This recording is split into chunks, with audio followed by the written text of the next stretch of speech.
ketika ada temennya ngomongin orang lain nih, woi fulan begini-begini, dia dengan santainya nih, alah, apa kata dia, emang lu lebih baik daripada dia.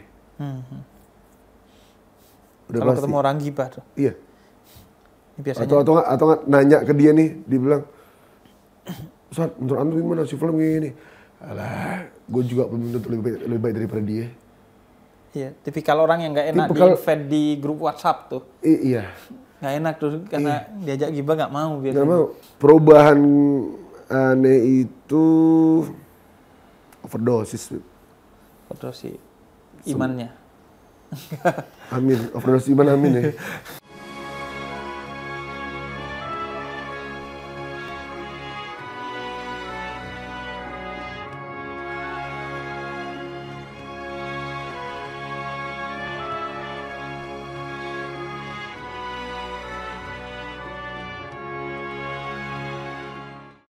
Assalamualaikum Alfi. Waalaikumsalam warahmatullahi wabarakatuh. Alfi. Sehat Habib? Ini sehat, alhamdulillah. Gimana sehat? Alhamdulillah. Teman gue nih. Teman aneh. Nah. Fi, kita mau ngobrolin soal diri lu deh. Ya Allah, apa yang mau diomongin sih, Beb? Kekurangan banyak. Kalau ngomongin kekurangan, aduh malu kita. Kelebihan nggak ada. Apa yang mau diomongin, Beb? Nah, kekurangannya justru. Kekurangannya. Agar menjadi ibroh, pelajaran buat orang. Ya. Jadi orang tanpa harus mengalami terlebih dahulu, dia sudah bisa menghindari sesuatu itu dari belajar pada diri kita lah ya. Dulu jadi pemeran Ustadz Jeffrey Al-Bukhari. Iya. Pernah. Oh iya, di film tuh. Di film, di judulnya Hijrah Cinta. Hijrah Cinta. Itu kenapa jadi lo yang dipilih? Tanya Mas Handung nih, coba Mas Handung. Gara-gara gini, Beb. Suara katanya. Oh, suaranya mirip. Kata mereka. Iya.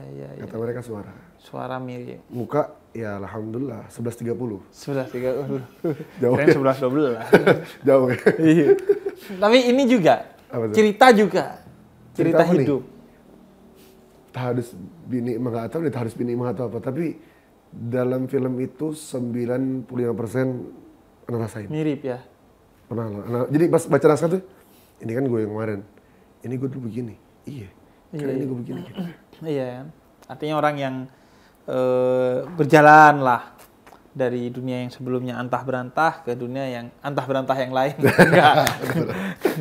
Nge dunia yang oke gitu kan? Insya Allah. Gitu kan? Insya Allah, mudah-mudahan. Iya kan? Dan kisah Ustadz Jeffrey itu kan memang begitu ya? Iya, benar. Beliau pernah di dunia begitu kan. Dan lucunya nih, kesamaan yang paling agak aneh menurut Anda, apa? Beliau pernah jadi dancer dan Anda pernah jadi dancer. Dancer? Dancer tuh tukang joget gitu? Dancer itu tukang cukur. Ya, iya dong, joget dong Habib. Nah, enggak, maksudnya itu kan biasanya, nggak tahu ya, bayanganku kan cewek. Ini cowok. Itu namanya dulu kalau zamannya almarhum di Batavia Dancer. Oke, itu apa? Jadi cowok ngedance? Ngedance, tapi cowok. Zaman dulu kan, 90s tuh kan, Masya Allah. Itu berarti bukan kerjaan, maksudnya keasikan aja? Kalau beliau nggak tahu ya, kerjaan kali ya. Oh, kerjaan. Alam. Tapi aneh, kalau ente? Kerjaan. Oh, kerjaan. Kerjaan juga. pas keasikan. Oh. Dulu sempat ada battle dance. Jadi pas ngeliat naskah, kok sama gitu.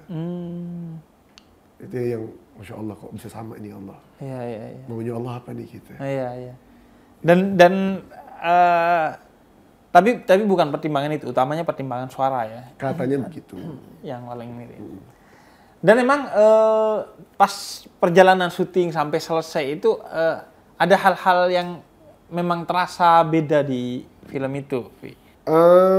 Terasa beda secara ini ya, secara kan spiritual. dirimu kan main film banyak banget udah nih kan. Nah, di film ini dengan segala kesamaannya itu emang kemudian di perjalanan film itu hingga selesai atau bahkan setelah tayang emang terasa beda. Beda. Ibarat apa ya? Ibarat ketika kita di musim kemarau nih ketemu air. Selega itu. Karena begitu banyak ilmu yang didapatkan dalam film itu. Dari sahabat-sahabat almarhum. Jadi ketika reading film itu, ilmu pelajaran agama itu datang kayak air hujan, Bib. Selangkah ada, selangkah ada, selangkah ada. Jadi kalau kita kehausan nggak mungkin dong kita biarin begitu airnya. Iya, iya. Diambil airnya buat persiapan musim kemarau yang akan datang untuk diri sendiri. Akhirnya ambil tuh pelan-pelan. Wah, subhanallah, dalam reading film tersebut juga mimpi almarhum hampir tiap malam. Dan itu cerita dari awal, dari kita mulai deket sampai lo jangan ketemu ini lo, bahaya dia, lo gini gitu. Tapi sebelumnya pas almarhum hidup pernah ketemu? Pernah Ya? Pernah. 2010. Sudah kenal juga? Sudah. Sama almarhum? Cuman almarhum selalu bilang, bro di mana lo? Mampir dong ke Alek Mande, ke majelisnya beliau. Oh, iya bang. Lo di mana? Di kosan bang, lagi ada tamu. Di kosan gua. Oh iya deh, lanjut. Kalau udah kelar kabarin ya. Segitu asiknya dia. Iya. Dan dia paham ada tamu. Dia paham itu. Iya, karena dia mantan orang kedatangan tamu juga ya. Iya, mantan menerima tamu. Mantan menerima tamu, mantan Iya. orang banyak tamu. Dan lu ngeliatnya akhirnya gimana tuh, Vi? Kayak ini gua apa dibiarin sama Ustadz Jeffrey? Kok nggak diceramahin? Gimana lu ngelihat bahwa enggak kok itu dakwah juga kok? Gue ngeliatnya gini, Beb. Allahumma sholli ala Muhammad. Beliau itu kayak, ya udah, lo mau ngapain serah. Yang penting jangan jauh-jauh dari orang baik. Ketika lo udah bosen, kita ada di sini. Oke. Yang penting kita punya tali. Ah itu dong tuh. Wah, ini gue harus menggarisbawahi ini. Menurut gue ya, hijrah pertama atau langkah pertama kita menuju cahaya itu di sana tuh. Apa yang dikatakan Imam Syafi'i. Bencilah keburukan meskipun kita masih bagian darinya. Dan cintailah orang-orang baik meskipun kita bukan bagian dari mereka. Itu menurut gue sih kesadaran pertama bagi seseorang untuk menapaki jalan-jalan spiritualitas menuju cahaya dan semakin terang benderang. Kalau dalam tradisi sufisme atau spiritualitas Islam disebutnya suluk tuh. Jalan ke sana tuh. Nah, itu paling dasar tuh. Jadi ya udah gue belangsak, tapi gue gak suka ini dan gue justru mencintai jalan yang sebaliknya, yang baik. Walaupun gue masih brutal di sini, iya. Dan akhirnya itu yang bikin kemudian kita dapat jalan. Dan ini juga kayak gue selalu membayangkan kedahsyatannya ketaatan itu adalah dia sifatnya mencandu. Dan kedahsyatannya kemaksiatan dia sifatnya itu membosankan. Makanya Nabi bilang ya'jabu rabbuka min syabin laisa sahu safwa. Nabi itu mengatasnamakan kemudian Allah itu terkagum kalau anak muda baik. Karena kalau orang tua baik biasa karena dia udah bosan bersama kemaksiatan. Karena segala sesuatu yang tidak bersama Allah yang maha tidak terbatas pasti ada batasnya. Nah, batas itu yang menyebabkan dia bosan. Kayaknya gue gak pernah tuh dengar orang yang semakin mabok dia semakin asik gitu setelah 10-20 tahun. Pasti semakin, gue mau gimana ya. Tapi kalau orang taat tuh, sebagaimana kata Sayyidina Ali, baca Quran aja. Setiap hari itu di ayat yang sama, pasti kita akan menemukan rahasia yang berbeda. Satu ayat dibaca sekali, 2 kali, 3 kali itu terus mendapatkan kebaikan-kebaikan. Nah, sifat ketaatan tuh menurut gue gitu. Nah, akhirnya jalan menyeberangnya pertama tuh dari mana, Vi? Nyebrang apa nih? Perubahannya. Perubahan itu berarti film. pas sama Ustadz Jeffrey itu masih kedatangan tamu tuh masih. Jadi itu gimana? Ya STMJ, sholat terus maksiat jalan gitu. Bahkan datang ke Ustadz Jeffrey, iya. Sholat tapi juga tamu, enggak. Oh enggak. Jadi hubungan sama Ustadz Jeffrey terbentuk karena apa? Motor. Oh motor, oke. Dan nggak sungkan, nggak malu gitu, walaupun kita nggak malu. Dulu malunya karena motor cc nggak gede-gede banget. Malunya itu dulu. Iya. Malunya karena motornya nggak cc gede. Padahal imannya juga cc-nya nggak gede. Nggak gede juga ya, kan? Tapi nggak malu. Nggak malu. Makanya aneh tuh. Ketika ketemu beliau udah karena ngelihat nih orang asyik, Iya. cara penyampaian asyik, nongkrongnya asyik ya sudah. Karena beliau itu kan sekali ngomong tuh ibarat nyelekitkan ke hati gitu. Kenapa tuh kira-kira? Apa karena beliau tuh punya ilmunya itu berdasarkan pengalaman? Karena banyak kan ceramah tentang jauhi kemaksiatan, tapi karena si penceramahnya ini mungkin santri yang nggak punya background kemaksiatan, akhirnya nggak terasa ngehantem tuh. Kalau ini karena Kalau yang Anda lihat ya, Beb, beliau itu orang yang galbun salim. Hati yang selamat. Ketika ada temennya ngomongin orang lain nih. Woi fulan begini-begini. Dia dengan santainya nih. Alah, apa kata dia? Emang lu lebih baik daripada dia? Udah kalau pasti. ketemu orang gibah tuh. Iya. Biasanya Atau nggak nanya ke dia nih, dia bilang, Ustaz, menurut antum gimana si film gini?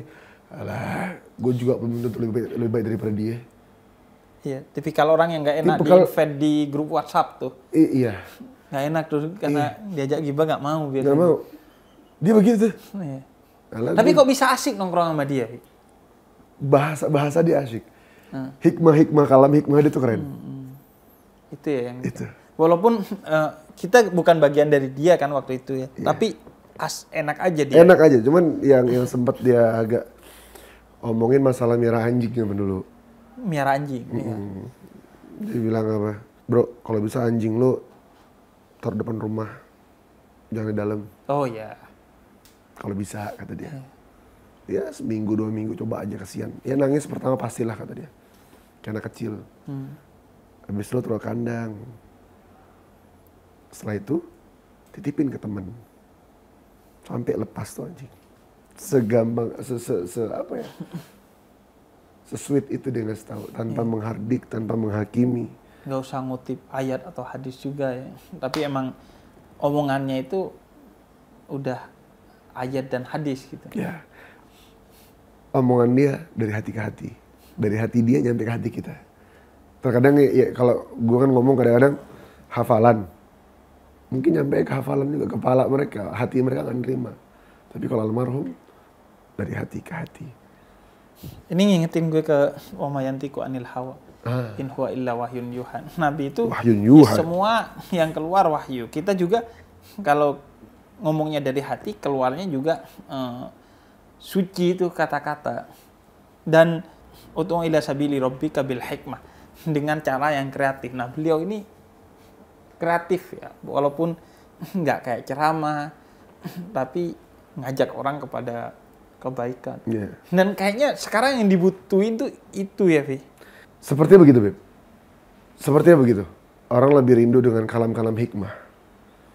Yang kita, makanya kalau kita ini harus bisa menukilkan daripada Al-Quran dan Hadis, kita kutipkan, kita bungkus dengan gaya seasik mungkin. Iya, seasik mungkin. Dengan target kita siapa.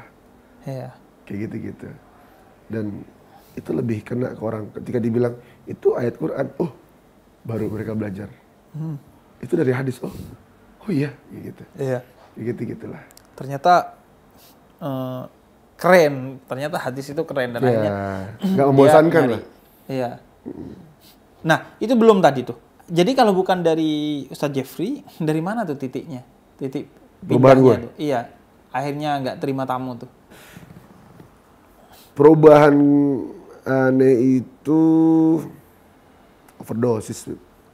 Overdosis imannya. Amin, overdosis iman amin ya. Kalau overdosis iman amin. Ini kurang terus gimana?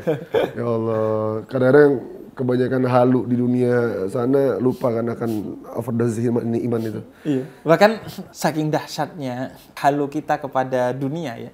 Bahkan saat sujud, yaitu jarak terdekat kita dengan Tuhan, kita itu mintanya dunia loh. Itu dia. Iya kan? Kenapa minta dunia? Iya, dan saat sujud. Paling dekat sama Allah. Saat spiritual kita lagi puncaknya, masih mikirin dunia. Atau yang lebih parah, saat sujud mikirin dunia. Itu yang sempat Anda bikin dalam sebuah lirik lagu yang baru liris kemarin. Apa tuh? Halusinasi judulnya. Dari hadis. Gimana coba? dari itu Allah kasih hidayah, man arafa nafsah faqad arafa rabbah. Ada bagian yang Anda suka di situ. Oh, bodoh aku tak mampu kenal diri ini. Sesal kan datang pasti setelah semuanya pergi. Jadi secerdas apa sih gue, sebodoh apa sih gue gak kenal diri gue. Orang yang cerdas itu orang yang tahu kelemahan dirinya. Orang yang pintar itu orang yang tahu titik lemah diri di mana, ditutupin sama dia. Jadi kayak bilang tadi, titik terdekat dengan Allah saja masih minta dunia, artinya dia belum kenal siapa diri dia. Sampai ketika itu udah mulai dapat semuanya, di ref Anda bikin, bosan ku melayang, terbang ku di dasar awan, hayalan. Ya, halusinasi. Ingin ku melandai, hilang dari angan-angan. Capek hidup begini. Jadi pikirin dunia. Pengen melandai dalam keadaan sujud. Ya. Hilang dari angan-angan. Pengen bener-bener ketemu Allah. Ya Allah, pengen bilang makasih sama Allah. Ya Allah, makasih banyak. Itu halusinasi kita nih. Sayang seribu sayang, orang banyak tidak mengenal diri, termasuk aku. Masih belum mengenal diri persis. Alfi lemahnya apa sih? Ya. Alfi takutnya sama apa sih? Alfi pengennya, keinginannya apa, kebutuhannya apa? Itu ya dulu, keinginan kebutuhan. Manusia buta masalah itu. Ya. Kadang-kadang yang mereka inginkan, mereka katakan itu yang mereka butuhkan. Padahal bukan. Bahkan yang dibutuhkan mereka abaikan. Ya kayak sholat lah. Sholat itu kan kalau dalam tradisi sufisme, spiritualitas Islam itu bukan kewajiban, itu hak kita. Yang seharusnya kita fafirru ilallah, bersegera kepada Allah itu termasuk dalam sholat itu, karena sebagaimana lahir kita butuh makan, batin kita butuh itu. Dan gue setuju bahwa kita itu yang simple aja, gak kenal kepada diri kita sendiri. Misalnya, gue itu baru tahu bahwa diri gue ini suka buah durian itu mungkin 4 tahun yang lalu. Baru Tahu. Karena dulu ketika kecil di masjid, kita itu kalau malam Jumat baca maulid, setelah baca maulid dikasih permen. Ada sebagian permen itu rasa durian. Dan gue gak suka tuh permen durian. Sejak itu gue menduga diri gue tidak suka durian. Menduga. Hingga 4 tahun yang lalu di Medan dikasih durian, nggak enak, akhirnya yang nggak mau makan, akhirnya yaudah gue makan, ternyata enak. Baru gue tahu bahwa gue itu suka buah durian tapi tidak suka semua olahan durian. Ini bab makanan doang nih, bab durian gue baru kenal berarti saat umur gue 30 tahun. Apalagi kalau kita ngobrolin spiritualitas, ngomongin batin, kita betul-betul gak kenal diri kita tuh. Dan di tengah ketidakkenalan kita kepada diri kita, tapi kita justru sibuk ngomongin orang lain. Nah itu. Ini penyakit nih, Bib. Penyakit tuh. Penyakit. Bahkan kenapa kita sibuk ngurusin orang kerjanya. Iya. Sementara kita nggak tahu diri kita. Dan bahkan dalam kitab Nasihatul Diniyah wa Wasatul Iman, karena Imam Haddad, itu dikatakan apa? Para malaikat ma'arafnaka haqqa ma'rifatika. Kami ini tidak sebenar-benarnya kenal sama Allah, sebenar-benar kenal sebagaimana makrifat kami pada Allah. Lebih lagi sebenarnya. Ini para malaikatnya begitu, ya. Gimana kita? Allah ini artinya kan begitu luas. Ini harus digali. Mudah-mudahan sisa umur ini masih ada Allah berikan dalam manfaat. Meskipun ketidakmanfaatannya ada, mudah-mudahan Allah sekali tutup nih yang nggak manfaat, sehingga semua manfaat. Bahkan kata Imam Haddad yang tadi dikutip oleh Alfi, kalau kita umur 40 belum start suluk, artinya bukan start kembali ke jalan Allah. Suluk itu artinya perjalanan serius secara batin menuju Allah. Itu kemungkinan besar telat tuh. Alhamdulillah. Karena begitu panjangnya perjalanan kita pada Allah, padahal begitu sedikitnya bekal kita. Umur kita berapa tahun sih ya? Nah, Imam Abdullah bin Alwi Al-Haddad ini salah satu ulama terbesar di Hadramut Yaman sana. Dan lu pernah ke sana? Alhamdulillah, Bib. Nyantri di sana, Bib. Bawa sendal, Beb. Bawa sendal. Iya, bawa Kok sendal bisa? guru aja udah. Iya, itu diyakini ada keberkahan di sana. Oh. Nah, ini orang kota nih nggak ngerti gini-gini. Gal dikatakan para ulama Hadramut, sa'afi tarim yakfi. 1 jam. Sejam aja, sesaat di Hadramut, di Tarim, cukup bekal. Kenapa, Wi? Karena Allah Habib, belajar itu bukan cuma di pondok pesantren, bahkan di pasar sekalipun banyak ilmu yang kita petik. Contoh ilmu di pasar. Soalnya kan kita taunya pasar tempatnya setan. Nah, ya kan, Iya kan? dari setan kan? Iya, karena terlalu banyak. Maksudnya bukan pasar tempatnya setan, maksudnya di pasar itu peluang kita nyuri timbangan, Lalai. menipu, lalai, dan lain Nafsu sebagainya. belanja. Nafsu. Jadi Nah itu kenapa, Wi? Di pasar apa, Wi? di pasar banyak hal yang lihat. Dulu di sini mobil Bentley berapa harganya? Bentley itu mobil 5M-an leh. 5M nih, Beb. Syuf, mobil 5M di sana, Allah Akbar. Ya Allah, gak ada harga itu mobil di mata mereka. Ditabrak motor, Beb. Pak, yang nabrak jatuh. Adat kita di sini kalau misal tabrak, ngelihat mobilnya lecet apa enggak, lu gimana sih lu? Dimarahin. Iya kan, dimarahin. Di sana gimana? Buka dari mobil, turun dari mobil orangnya, ngelihat, bukan lihat mobilnya, ngelihat orangnya. Gimana? Inti nggak apa-apa. Aman, alhamdulillah, alhamdulillah. Maafin nih, aman insya Allah. Dan setiap masalah diselesaikan dengan satu kalimat. Shallu ala Nabi Muhammad. Shalawat kepada Nabi Muhammad. Selesai. Allahumma sholli wa sallim alaihi wa ala alihi wa sahbihi. Salaman. Itu seperti jimat gitu ya. Seperti kata-kata yang penuh hipnotis. Selesai. Dan nggak ada dendam satu sama lain. Hati bersih. Ini mengingatkan saya ke cerita salah seorang ulama Yaman juga, keturunan dari Syekh Abu Bakar bin Salim. Dia tuh pernah punya kebun. Kemudian ada orang lain yang kemudian memanfaatkan kebun itu secara tidak diketahui oleh orang ini untuk kebaikan. Akhirnya disampaikanlah sama orang lain, "Duh, kebun lu dipakai tuh sama dia tuh, dipakai. Jadi gimana? Penjarain aja, tegur aja.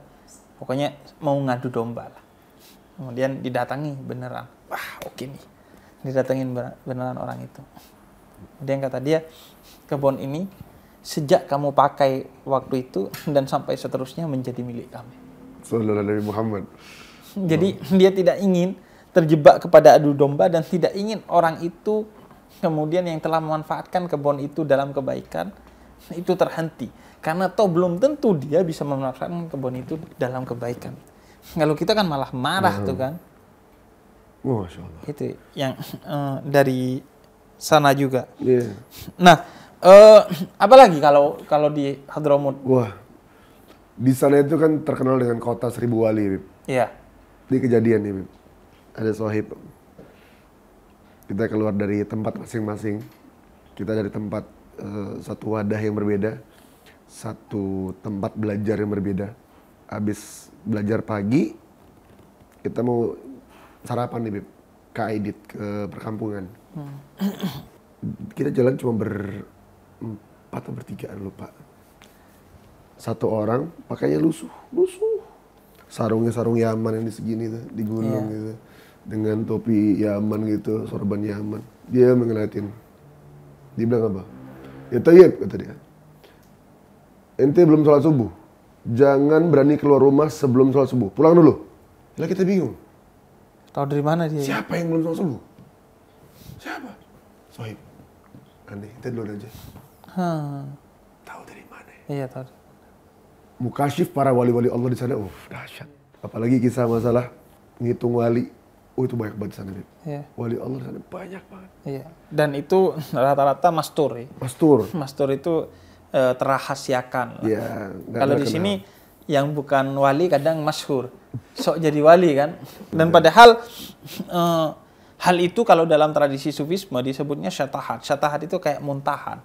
sesuatu yang sebenarnya dihindari karena mereka tidak ingin dilihat mulia oleh orang lain karena itu beban, dan mereka tidak ingin kemuliaan Allah itu terlihat dari hal-hal yang sifatnya keajaiban-keajaiban, karena keajaiban terbesar Allah itu adalah Al-Quran, yaitu ilmu pengetahuan di dalamnya. Gitu. Makanya itu kalau kata orang Jawa keperucut gitu, nggak sengaja keluar tuh, muntahan tuh hal-hal begitu, tapi bukan menjadi kebanggaan dari orang sana. Karena kalau kata Rumi, kalau lu ngukur orang mulia itu karena dia bisa terbang, burung lebih mulia karena tiap hari terbang. Gitu. Jadi tidak diukur dari hal-hal begitu. Ada satu lagi wali Allah, Mastur. Kerjanya bercanda sama anak. Namanya dikenal di Hadramaut di Tarim itu Habib Husin Marisini. Mari sini. Begitu dia. Jual buku. Wah, kerjanya bercanda tiap hari. Akhirnya tuh ketika beliau wafat, wallahilazim, kita baru mengetahui beliau wali Allah yang Masya Allah setelah beliau wafat. Yang datang Allah, ya Arab, banyak banget. Habib Umar bin Hafiz, Habib Umar Kanuni, Habib Ali Masyhur, semua wali di Hadramaut datang semua. Habib Abdullah bin Syahab zaman beliau masih ada. Dan kita melihat, kewalian di sini tuh unik. Nggak kelihatan dia, baik bercandanya, nggak ngeluarin hal. Dan datang rame itu menjadi ukuran kebaikan seorang yang wafat kalau yang datang orang mulia untuk mempersaksikan kemuliaan jenazah itu. Kadang di sini kan yang datang rame tapi nagih utang gitu, atau pencitraan, kirim bunga doang, atau mau foto-foto kan banyak tuh kan. Kalau kadang itu bukan bukti kemuliaan tapi bukti popularitas saja. Jadi karena overdosis tuh, gimana ceritanya tuh? Overdosis justru ngasih kita cahaya. Itu tuh. Ketika Uji wafat, makin gila kita nih, makin gila. Overdosis terakhir kali tahun 2012. Kebanyakan sampai kaki ini udah biru, udah nggak berasa. Ini udah nggak berasa, udah biru, udah biru semua nih. Di kamar ngelihat malaikat Israel. Ada yang bilang, oh ini halusinasi, oh ini ngablu. Kalau halusinasi mungkin cuman sekali, 2 kali. Kan dari jam 11 siang sampai jam 6 sore. Ditongrongin tuh sama malaikat Israel. Hilang ada. Setelah baca makin kesini, baca kitab Imam Ghazali, diriwayatkan oleh beliau apa? Ternyata malaikat Israel alaihissalam menziarahi manusia lebih daripada 70 kali sehari. Dan kita enteng aja tuh, nggak ngerasa tuh. Waktu itu, ini beneran nih malaikat Israel, beneran malaikat yang dilihat. Dan ada belajar lagi ke sini, sayapnya 2. Emang malaikat punya sayap? Dalam Al-Quran Allah bilang apa? Bima yasha, terserah Allah mau berapa sayap ya.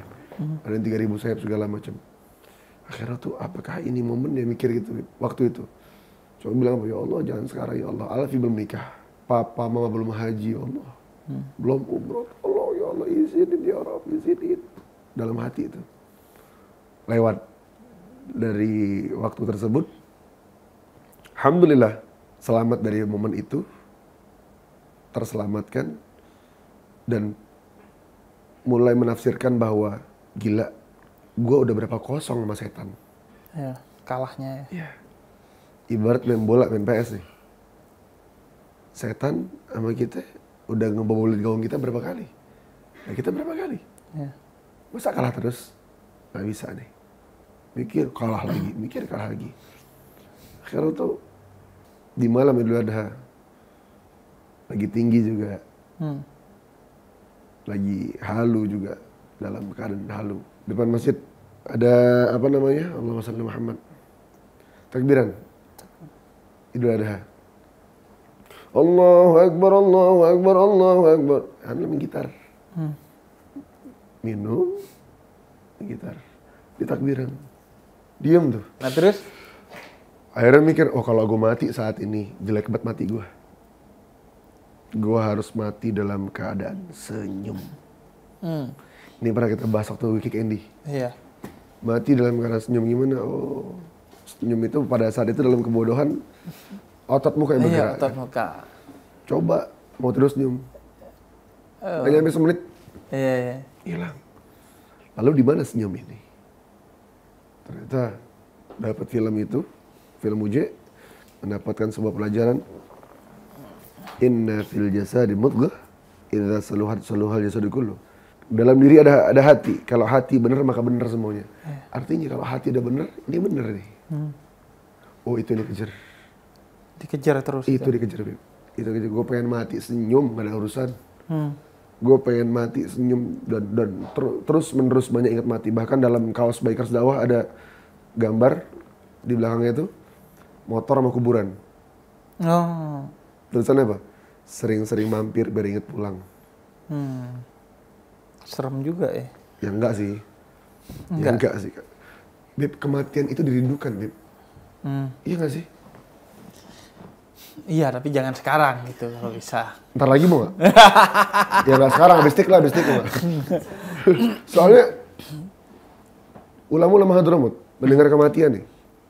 Habib, fulan wafat. Oh, alhamdulillah. Inna lillahi wa inna ilaihi rajiun. Iya. Innal mu'min, bagi orang mukmin, kematian adalah Aid. Hari raya. Iya, kemenangan. Hari raya. Dan sungguh-sungguh aneh. Kenapa kematian kita takutkan? Sementara itu adalah momen perjumpaan dengan zat yang maha baik sama kita. Iya. Dengan zat yang selalu ada buat kita. Dengan zat yang selalu ngamatin kita. Selalu perhatian sama kita. Ini momennya. Nggak sholat dapat duit. Nggak ibadah dapat rezeki. Kurang baik apa Allah? Maka dengan kematian adalah momen paling indah ketika kita berhadapan dengan Allah Subhanahu wa taala. Dan Allah menciptakan jin atau setan. Banyak dikubur, kuburannya angker. Enggak. Mereka menggoda kita untuk apa? Menghapuskan kita, mengaburkan pandangan kita dalam penilaian betapa indahnya itu kematian. Maka kematian bukan untuk ditakutkan tapi dirindukan. Ini ngingetin gue ke cerita Habib Umar bin Hafid ketika salah satu anak beliau itu wafat. Dan wafatnya dengan satu kecelakaan yang tidak kita inginkan lah. Tapi beliau itu langsung beberapa saat ada dars, ada majelis taklim gitu. Beliau tetap tuh hadir. Karena itu kematian bagi orang yang beriman itu adalah sesuatu yang dirindukan ya, bukan ditakutkan. Bahkan kata Jalaluddin Rumi, salah seorang spiritualis muslim terbesar di zamannya, tabuhlah genderang ketika aku wafat. Karena itu adalah momentum sang pecinta menemui yang dicintainya. Iya kan, karena kata Rumi yang membatasi kita itu untuk sampai dalam jarak terdekat dengan Allah itu ya badan kita. Seperti balon, badan itu balon terbang, badan itu seperti batu yang menahan dia. Nah itu ketika wafat. Karena itu kadang gue pernah suatu hari ngeh tuh doa tidur itu Bismikallahumma ahya wa bismika amut. Tidur itu dalam doa tersebut disetarakan dengan mati. Maka kalau kita bisa menikmati tidur, kita senang ketika mau tidur, seharusnya kita dari doa itu diajarkan seharusnya bisa senang ketika mau mati dan menikmati kematian itu. Karena kematian itu seperti tidur, dan tidur itu setengah kematian. Karena dalam Quran ketika tidur nyawa kita dipegang oleh Allah. Kalau masih punya jatah dilepas lagi keesokan harinya, kalau enggak ya udah para malaikat yang ditugaskan memegang terus. Insya Allah. Alhamdulillah.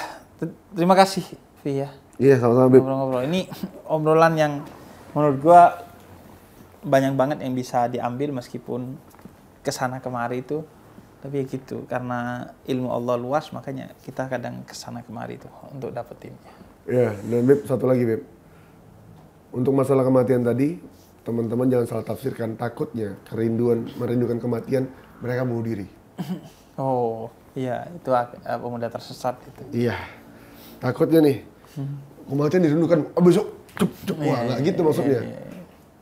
Maksudnya mempersiapkan kematian sebaik-baiknya sehingga ketika ia datang kita sudah sebagai seorang yang siap. Kayak orang masuk sekolah tuh sumpek kalau belum siap, tapi kalau udah siap, siap, semangat.